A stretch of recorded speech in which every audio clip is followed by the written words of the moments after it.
ఒక యోగి దగ్గరికి స్వామి రామ అని ఒక మహాయోగి హిమాలయాల్లో మహాతపస్సు చేశాడు. ఆయన జీవిత చరిత్రలో ఉంటుంది. ఒక అతను వచ్చి నా మనస్సు బాగాలేదు, మీరు దానికి ఏమైనా వైద్యం చేయండి అన్నాడు. సాయంత్రం రావాయా అన్నట్టు, 4ంటికి రా అన్నాడు. ఈ 4ంటికి వచ్చాడు. వచ్చేసరికి ఈ యోగి ఓ పెద్ద కర్ర పట్టుకుని కూర్చున్నాడు. కొడతాడేమో అనుకున్నాడు వచ్చినవాడు.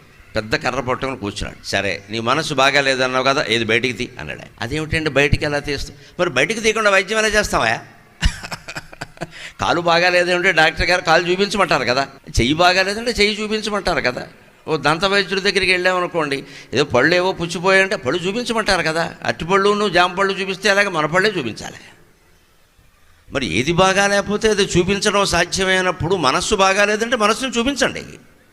చూపించలేకపోతున్నారు అంటే మనం అందరం గంభీరంగా ఆలోచించాలి, అది ఉన్నట్టా మరి లేనట్టా.